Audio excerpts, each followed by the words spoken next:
Bonjour à toutes et à tous et ravi qu'il y ait autant de participants au webinaire de présentation du Master de gestionnaire des organismes de sécurité sociale, des représentants de 17 pays ainsi que des partenaires internationaux, des futurs candidats et des anciens élèves. Donc ravi que vous soyez aussi nombreux à ce webinaire.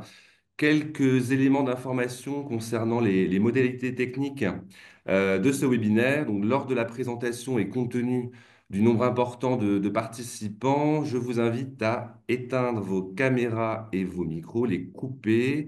Vous pourrez les réactiver individuellement à la demande dans la phase de questions-réponses que nous organiserons tout à la fin de ce temps de présentation où vous pourrez échanger aussi également entre anciens élèves et l'équipe pédagogique. Donc les questions, vous pourrez les poser dans le fil de conversation, le chat, ou en levant la main via les icônes. Pendant les présentations, la présentation, les questions, elles pourraient être posées également dans le fil du discussion. Alors, sans plus tarder, le programme de ce webinaire a plusieurs séquences. La première, c'est de bien évidemment vous présenter le master gestionnaire des organismes de sécurité sociale, son public cible, les objectifs, le programme, les candidatures. Nous avons la chance également d'avoir le témoignage d'un ancien élève qui est ici présent, Youssef Akadar, qui est responsable organisation et système de management intégré à la Caisse marocaine des retraites. Nous aurons également un temps d'échange et de réponses et questions avec vous. Et sans plus attendre, je laisse la parole à notre partenaire, l'Université Paris Panthéon-Sorbonne, et à Irénée Politis et Camille Chazeran, avec qui nous avons construit ce diplôme en Master 2, parcours GEOS. Voilà, je vous laisse la parole tout de suite, Irène. Merci beaucoup. Merci Arnaud. Alors, d'abord, je me présente. Donc, je suis Irène Politis. Donc, je suis enseignante à l'Université Paris 1 en droit de la protection sociale. Voilà, et donc je suis rattachée notamment à la formation continue pour l'Université Paris 1. Peut-être Camille, je te laisse te présenter aussi. Bonjour, donc moi je suis Camille Chavran, je suis non pas juriste mais économiste et je co-dirige avec Irène d'ailleurs des formations sur la protection sociale et je suis aussi donc responsable d'un master 2 sur la protection sociale complémentaire à l'Université Paris 1. Et voilà, et donc nous sommes particulièrement heureuses que donc ce diplôme qui existait déjà depuis quelques années et qui avait été initié en partenariat entre le N3S déjà et l'Université Paris 1, donc notamment avec Francis Kessler côté Université Paris 1. Donc ce diplôme d'université est transformé à partir de la prochaine session en un Master 2. Donc c'est le Master 2 gestion des organismes de sécurité sociale dans le cadre donc de la mention administration économique et sociale donc à l'université Paris 1. C'est vraiment un partenariat entier entre nos deux institutions, donc le N3S et l'université. Euh, Ce sont deux institutions qui sont vraiment complémentaires sur énormément d'aspects, mais avec une même exigence d'excellence. Et voilà, on est vraiment ravis de ce partenariat. Donc, comme on va vous l'expliquer, les cours sont organisés à l'EN3S et en grande partie grâce à tous les moyens de l'EN3S. Et voilà, et l'université à la fois vient apporter enfin justement, par un certain nombre d'aspects, le côté un peu universitaire, et puis à la fin permettre la diplomation sous forme d'un Master 2. Et pour ça, enfin, notamment au moment de la remise des diplômes, on sera ravis de vous accueillir à Paris dans les locaux de l'université. Sur le contenu même de la formation, là aussi, on a développé le plus possible les synergies entre nos institutions en faisant intervenir à la fois donc des intervenants professionnels, des directeurs de caisse, etc., et des intervenants qui ont l'habitude d'intervenir à l'EN3S et qui sont évidemment ultra spécialistes de ces questions de protection sociale. Et puis sur un certain nombre de modules, il y aura aussi des intervenants universitaires, qui viendront à l'EN3S pour assurer ces modules de cours. Et voilà, et donc notamment vous aurez dans ce cadre-là l'occasion de nous retrouver, Camille et moi, et certainement Francis Kessler. Voilà, peut-être Camille, si tu veux aussi. Oui, je voulais dire que la transformation de ce DU en Master 2 était une étape extrêmement importante, hein, puisqu'un diplôme d'université et un Master 2, ça n'a pas exactement la même valeur. Un diplôme d'université est lié à une université, un Master 2 est un diplôme national français.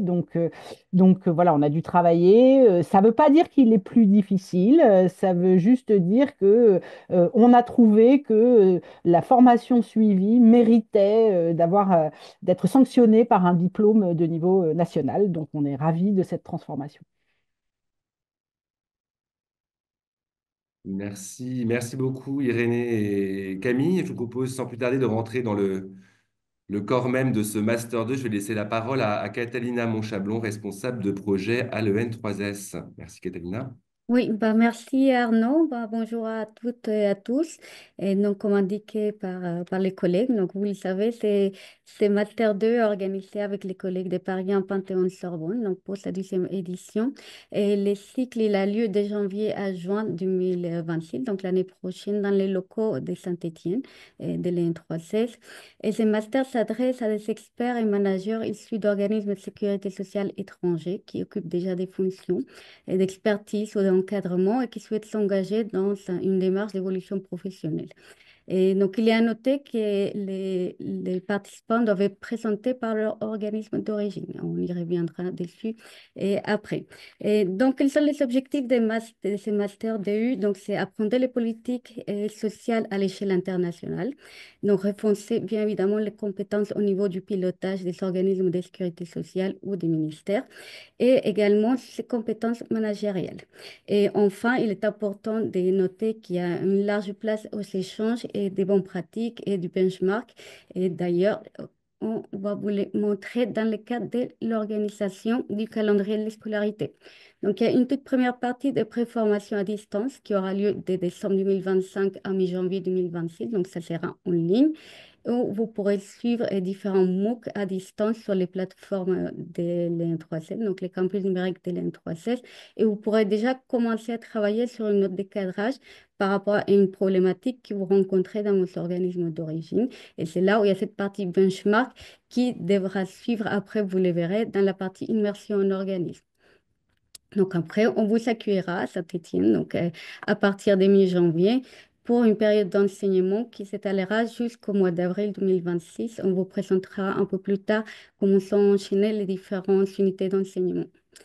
Et après, vous bénéficierez d'un mois d'immersion en organisme, donc qui sera lié à la problématique sur laquelle vous allez déjà commencer à travailler pendant la préformation et qui vous permettra de voir un peu plus concrètement comment cette thématique est organisée en France, comment elle est traitée dans nos différents organismes et pouvoir commencer à travailler sur des pistes d'amélioration et des recommandations pour mettre en place à votre retour dans vos organismes d'origine.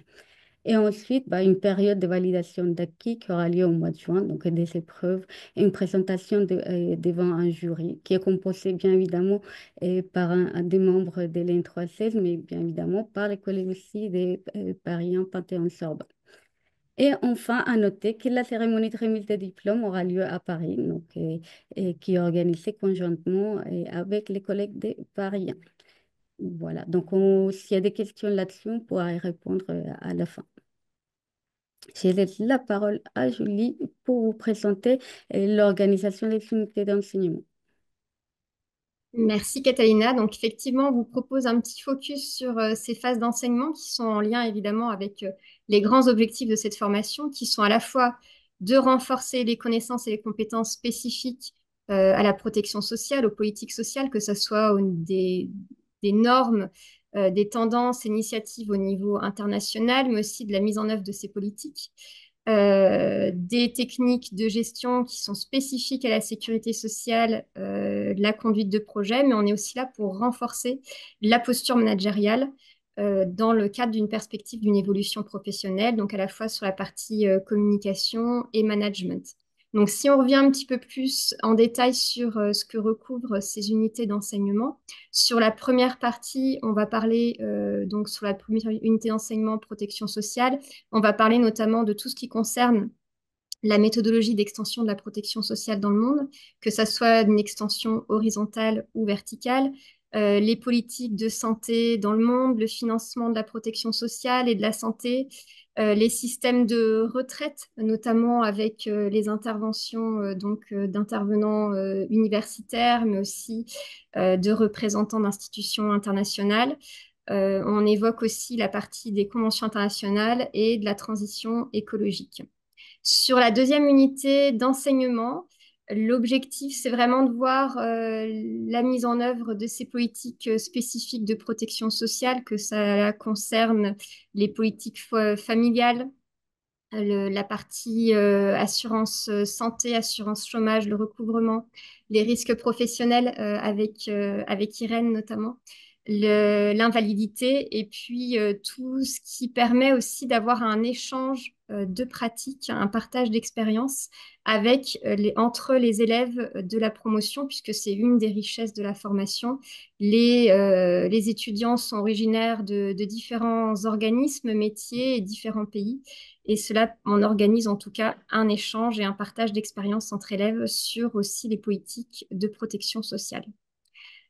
La troisième unité d'enseignement est une unité importante où les étudiants sont amenés à conduire un projet de manière, donc c'est un projet d'extension de couverture qui peut intégrer notamment une dimension soit de politique de régulation, soit une dimension de digitalisation et de numérisation de processus, où les étudiants travaillent en groupe et sont mis en situation tout au long de la formation de conduite de projet et les autres enseignements qui sont sollicités sont imbriqués dans la formation pour pouvoir apporter les enseignements, les apports conceptuels à cette conduite de projet. On a ensuite l'unité qui concerne la gestion des organismes sociaux, donc qui concerne les aspects de bonne gouvernance, de pilotage d'un organisme de protection sociale, la partie des systèmes d'information et d'enjeux du numérique, la maîtrise des risques et de contrôle interne, la lutte contre la fraude, la continuité de l'activité, tout ce qui permet en fait d'assurer la performance d'un organisme de protection sociale.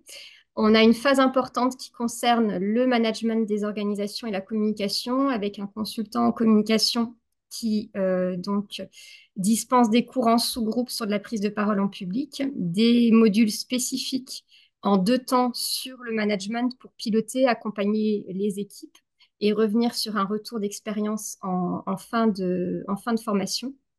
Et puis, on apporte aussi un module pour pouvoir être en capacité d'animer soi-même des formations auprès de ses collaborateurs et pouvoir retransmettre ses compétences, ses connaissances à l'issue de la formation. La dernière unité d'enseignement concerne plus particulièrement le travail qui est confié tout au long de la formation et plus particulièrement en stage sur l'étude qui est réalisée qui correspond à une problématique de son organisme d'origine et sur laquelle on va pouvoir, sur la base de son expérience, de ses connaissances et du benchmark qui aura pu être réalisé en cours et en stage, pouvoir proposer des préconisations d'amélioration à court et moyen terme pour son organisme employeur. Évidemment, si vous avez des questions sur des éclaircissements nécessaires sur ces enseignements, n'hésitez pas à les poser en fin de séance. Sur les plus-values de cette formation, si on pouvait les résumer, c'est vraiment déjà un renforcement des compétences personnelles et interpersonnelles, notamment en termes de positionnement managérial, de communication, un acquis évidemment en termes de connaissances de politique sociale, un renforcement des compétences managériales, on met beaucoup l'accent aussi sur le benchmark et l'échange de bonnes pratiques grâce à des intervenants, des grands témoins qui viennent de différentes origines. La majorité des intervenants sont eux-mêmes directeurs ou experts, managers dans un organisme de protection sociale.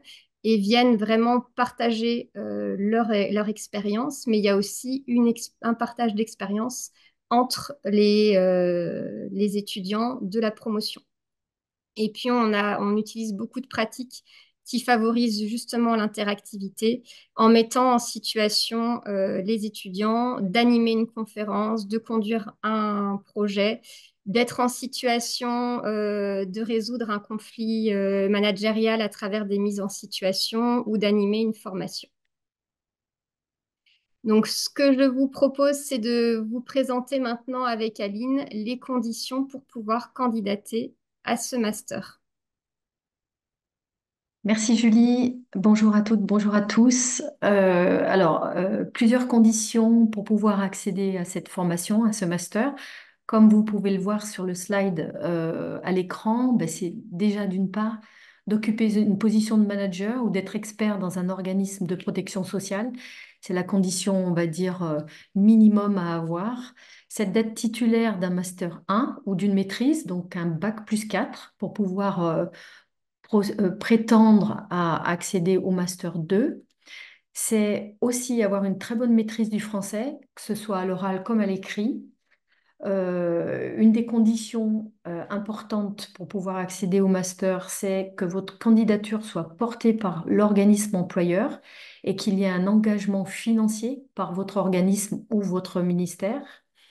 Comme vous pouvez le voir, vous aurez un dossier à compléter dans lequel un certain nombre de documents sont demandés, que ce soit une lettre de motivation, un CV, un questionnaire, répondre à un questionnaire individuel, l'engagement, donc comme je le disais précédemment, de votre organisme employeur, la copie des diplômes, du diplôme notamment du bac plus 4 et un certain nombre de documents administratifs aussi à fournir. Sur le slide, vous voyez aussi les échéances pour pouvoir candidater. La sélection, donc le dossier à remplir est à soumettre au plus tard le 30 juin 2025. La sélection et la notification des dossiers recevables sera fait avant la fin août 2025. De là, seront organisés des oraux en visio entre le 15 et le 17 septembre prochain. Et ensuite, fin septembre, il y aura la notification des résultats pour l'admission donc à ce Master 2 GEOS. Voilà. Julie, si tu veux compléter peut-être ou si d'autres choses sont à préciser. Non, c'est très complet. Merci beaucoup, Aline. De toute manière, il y aura un temps d'échange, comme je l'ai indiqué en introduction du webinaire, un temps d'échange pour répondre à toutes vos questions. On va passer tout de suite au grand témoin, au témoignage, le retour de l'expérience client d'un ancien étudiant de la deuxième promotion de feu, le DU GEOS. Alors, merci beaucoup à Youssef Akadar, qui est responsable de l'organisation du système de management intégré QSE à la Caisse marocaine des retraites, qui était étudiant dans le cadre du cycle DU GEOS 2024, qui a accepté de témoigner sur les motivations, sur comment s'est passé effectivement ce master, le déroulé, le stage et l'après, la restitution et l'imprégnation des travaux. Donc, on a prévu 6 questions. Merci encore, Youssef, d'accepter d'intervenir. Merci Merci. beaucoup, Monsieur Arnaud Emerio. Bonjour à toutes et à tous. Ça me fait un plaisir, je dirais, d'intervenir et je suis très heureux de partager aujourd'hui mon retour d'expérience en tant qu'ancien élève et également lauréat de deuxième promotion de DGOS. Comme il a dit Arnaud, je suis actuellement à la Caisse marocaine de retraite. J'occupe le poste de responsable organisation système de management. Je suivi cette formation en 2024, l'année dernière, et je vais vous présenter, je dirais en toute simplicité, ce qui m'a apporté cette aventure, tant sur le plan professionnel que personnel. Mais avant tout, je tiens à remercier toute l'équipe de la direction des relations internationales de cette formation, mais aussi tout le staff de l'université Panthéon-Sorbonne pour cette formation et cet partenariat avec l'ON3S pour offrir, je dirais, aux organismes francophones comme nous la CMR, cette formation de haut niveau qualité pour former des cadres dirigeants de la sécurité sociale. Alors, mon intervention, je dirais, est structurée autour de quelques points. D'abord, je vais aborder les motivations qui m'ont, je dirais, poussé à candidater à cette formation. Mais après, je mettrai un focus sur les points forts de la formation qui j'ai vraiment identifié, je sentais, j'y vis concrètement. Également, je ferai un retour d'expérience sur le stage, la période d'immersion en organisme, je dirais, de sécurité sociale, qui était pour moi donc la CARSAT, la Caisse d'assurance retraite et santé au travail Rhône-Alpes à Lyon. Et je passerai aussi pour aborder quelques, je dirais, connaissances et compétences que j'ai acquis à travers cette formation que j'utilise actuellement au quotidien. Avant d'aborder aussi la vie de la promotion, la richesse humaine je dirais, eue de cette formation et les conseils vraiment à vous donner, futurs participants de cette formation. Alors, en ce qui concerne ma candidature, j'ai candidaté à cette formation tout d'abord en cherchant à renforcer mes compétences, surtout en pilotage et en management dans sa globalité, mais également d'approfondir mes connaissances dans les systèmes de sécurité sociale universelle. Donc, comme vous savez, la Caisse marocaine de retraite, elle opère dans les secteurs retraite, beaucoup plus qu'on fait, il est focalisé sur la retraite, mais à travers cette formation, il offre l'opportunité de savoir le système en sa globalité, le système universel de la sécurité sociale dans toutes les différentes branches de la sécurité sociale. Mais également, ce qui m'a attiré de cette formation, c'était la dimension comparative. C'est vrai que cette formation, il réunit différents profils de différents pays, ce qui crée cette richesse et ce qui permet de confronter les pratiques, je dirais, de plusieurs pays et de s'inspirer des solutions et des pratiques innovantes qu'on peut exploiter, qui sont mises en œuvre et utilisées soit en France et même dans les différents pays d'origine des participants. Également, ce que j'ai cherché de cette formation, c'est beaucoup plus de développer mon réseau professionnel et mes relations avec l'ensemble des collaborateurs, des participants et des experts internationaux. Actuellement, je garde des contacts. Merci. Donc, je garde des contacts avec des directeurs des organismes sociaux comme la CAF, comme la CARSAT, pour des séances de partage d'expériences sur les pratiques qu'ils ont mises en œuvre avec notre caisse CMR. En ce qui concerne les points forts de cette formation, beaucoup plus, je trouve, sont multiples. Donc, Madame Julie, Madame Catalina et même Monsieur Arnaud, ils ont cité vraiment les apports de cette formation.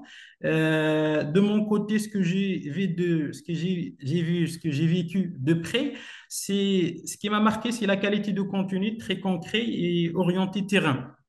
Et la richesse de contenu qui était articulée entre des études du cas, des mises en pratique, des travaux du groupe, de la conduite des projets sur la mise en place des politiques sociales, soit l'extension de la sécurité sociale, de la couverture un peu spécifique, soit de maladie, de retraite, d'une façon générale, mais aussi les enseignements qui sont animés par des professionnels et des experts en la matière de haut niveau, qui sont des professeurs universitaires de l'université, mais aussi des directeurs des organismes de sécurité sociale française. Ce qui donne, je dirais, une touche et beaucoup de richesse, les échanges qui ont eu entre les différents participants de la formation et qui a créé aussi la valeur ajoutée de cette formation. Également, un point important, c'est qu'à la fin de la formation, nous avons, je dirais, eu la chance de mettre en période d'immersion au sein d'un organisme de sécurité sociale.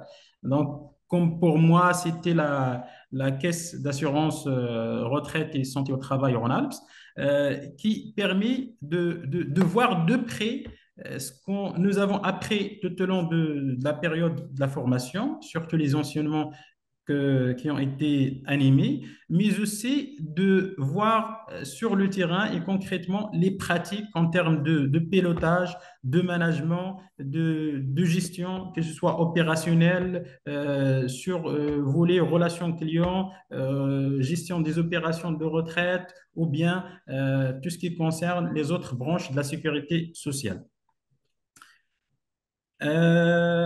Parlons de mon expérience ou retour d'expérience au sein de la CARSAT en tant que, je dirais, stagiaire qui a mené une étude professionnelle.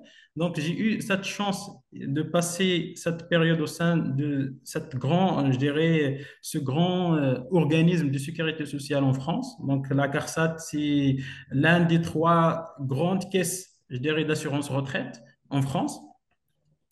J'ai trouvé l'environnement à la CARSAT, c'est vraiment un environnement dynamique, favorisant le partage, la synergie de l'équipe et même elles sont à l'écoute. J'étais très bien accueilli par je dirais, l'équipe de la CARSAT, de top management au niveau, je dirais, des collaborateurs pour réussir mon étude professionnelle qui est portée sur l'optimisation de notre dispositif de pilotage de la performance, le dispositif de pilotage de la performance de la Caisse marocaine de retraite. Cette étude m'a permis, au sein de la CARSAT, de voir de près quelles sont les pratiques que la Caisse a adoptées pour piloter sa performance, mais aussi de créer cette synergie entre les différentes instances de pilotage et comment elles ont renforcé et maintenir cette culture de performance. Ce qui m'a permis d'identifier des préconisations, des recommandations que j'ai proposées pour améliorer notre dispositif de pilotage à la CMR. Et au retour à la CMR, après la formation, donc j'ai préparé un bilan global de mon parcours de la formation et un focus sur l'expérience que j'ai passée pendant le stage, que j'ai présenté devant la direction et le top management et certains, je sais, excusez-moi, et certains des personnels responsables qui gèrent la relation client, qui gèrent les opérations de retraite, le personnel de capital humain qui se charge d'assurer le développement des compétences et même de gérer l'aspect administratif. Donc, j'ai partagé avec eux ce bilan et les préconisations et les recommandations que je peux, je dirais, identifier lors de ce passage ont bien été accueillis par la CMR.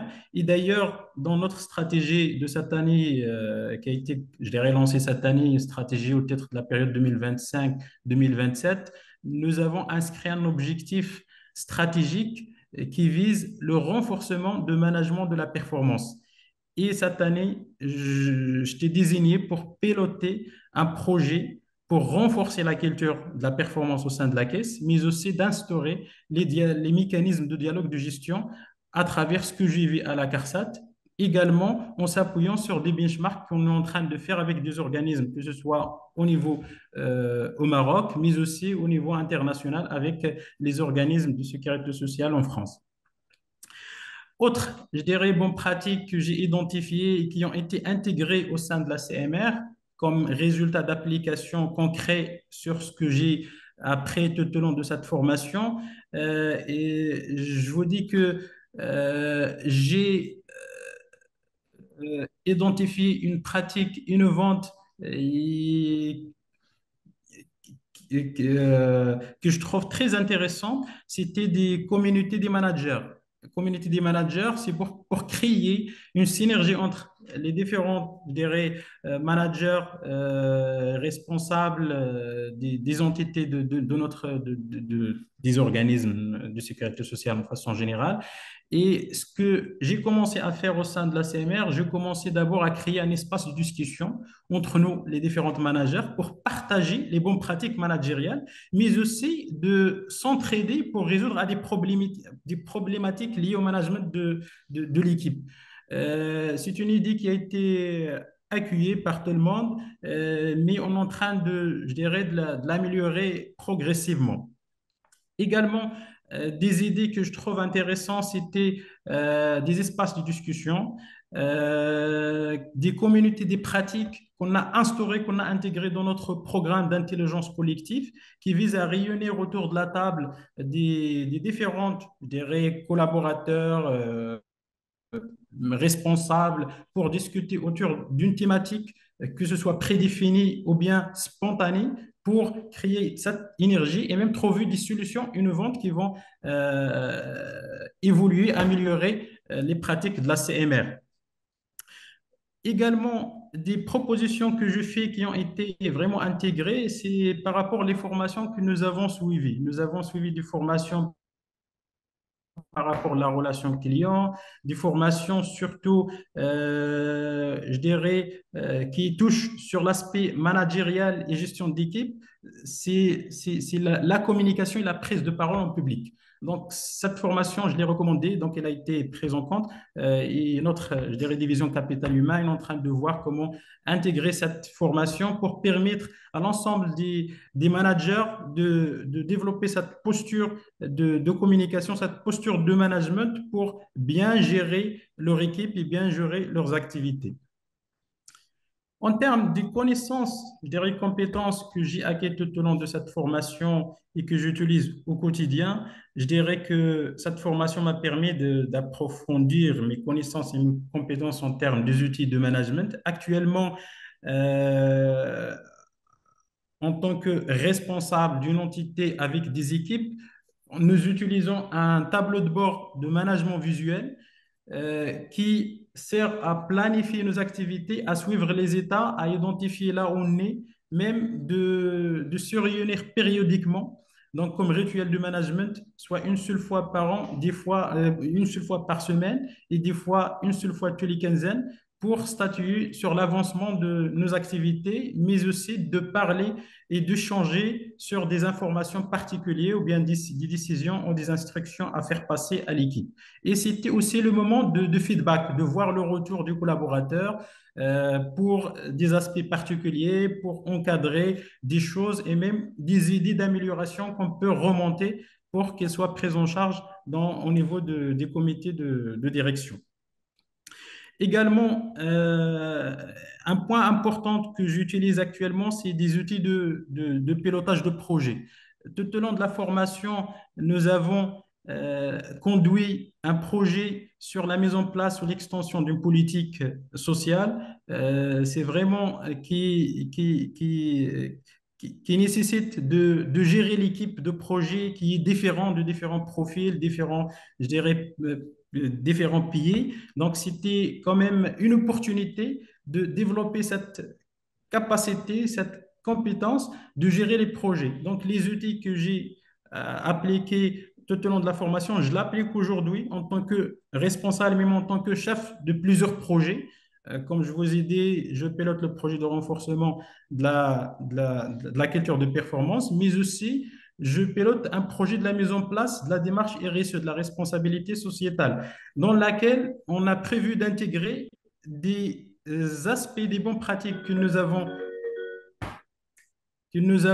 je dirais, eu tout au long de la formation, comme les fresques, des ateliers fresques du climat.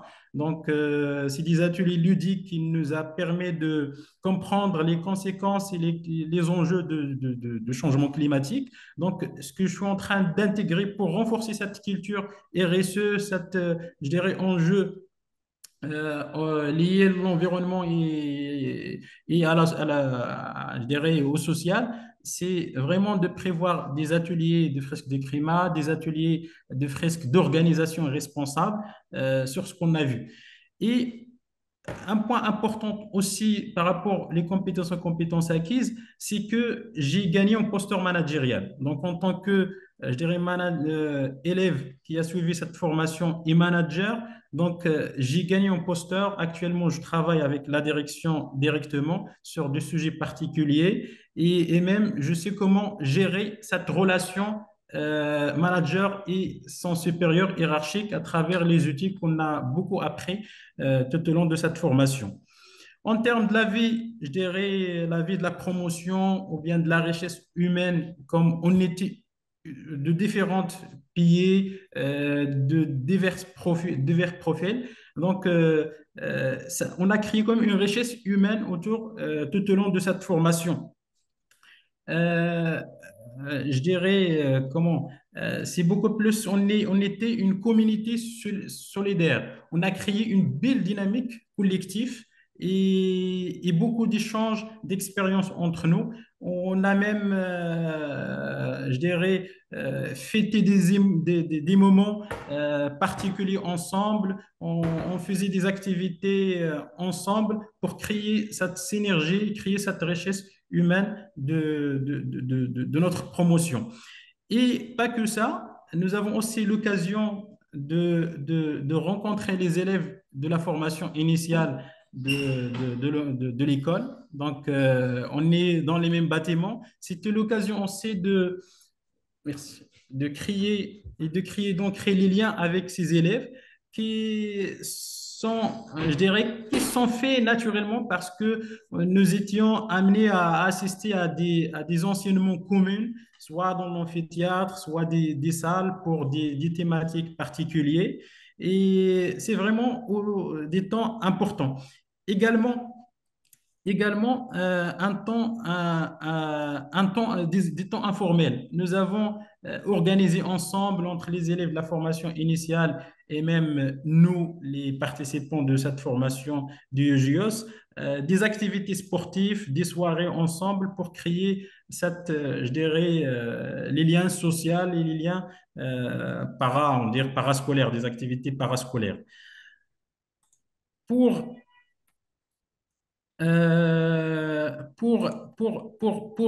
je dirais, je terminerai par les conseils que je peux donner aux futurs, je dirais, participants de cette formation.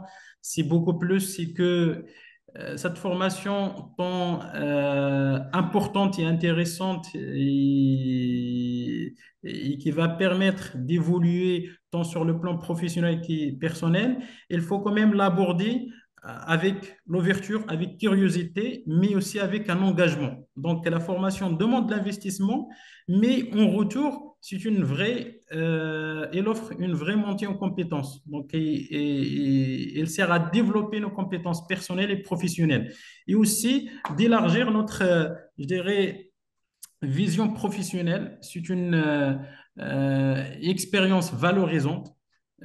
Sur le plan intellectuel, nous avons appris beaucoup sur les systèmes de sécurité sociale universelle, sur l'organisation du système de sécurité sociale français. Et également aussi sur le plan relationnel, nous avons créé des relations entre nous les participants, mais aussi avec les professionnels et les experts qui ont animé des modules tout au long de cette formation.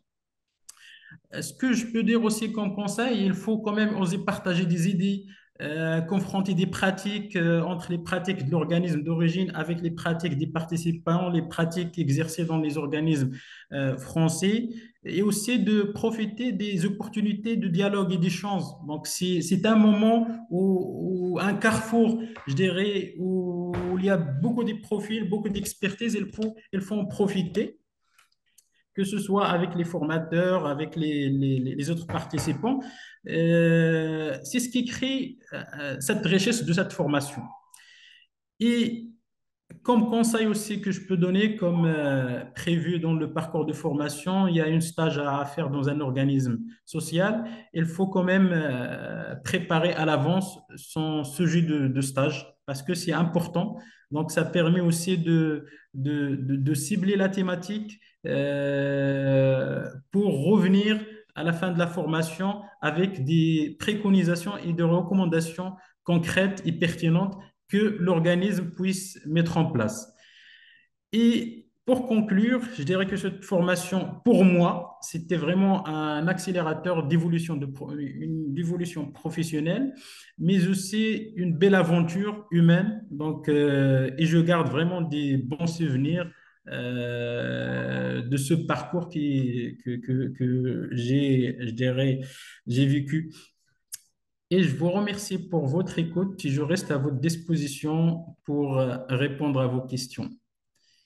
Merci beaucoup, Youssef, pour votre témoignage, retour expérience, qui était très complet, très riche et surtout très concret, qui permet de mieux comprendre la vie, le fonctionnement de cette formation in situ à Saint-Étienne. Comme le précisait aussi Irène Politis dans le fil de discussion, la richesse des échanges entre participants et intervenants au sens général, le fait aussi que c'est l'occasion aussi pour vous, les participants au futur Master Géos, d'échanger, de mieux comprendre vos systèmes de protection sociale et qu'il y a un esprit communauté de promotion qui est créé. Et merci aussi d'avoir précisé toutes les actions, les engagements et préconisations qui ont été pris suite aux enseignements du DUGEOS et du stage en CARSAT et qui sont maintenant implémentés au sein de votre organisme, la CMR, sur le pilotage de la performance et la communauté de managers. On voit que c'est extrêmement concret et c'est un peu l'objectif de ce master aussi, d'être acteur du changement et, comme vous l'avez dit en conclusion, accélérateur de votre propre évolution professionnelle. Voilà, mais écoutez, merci beaucoup.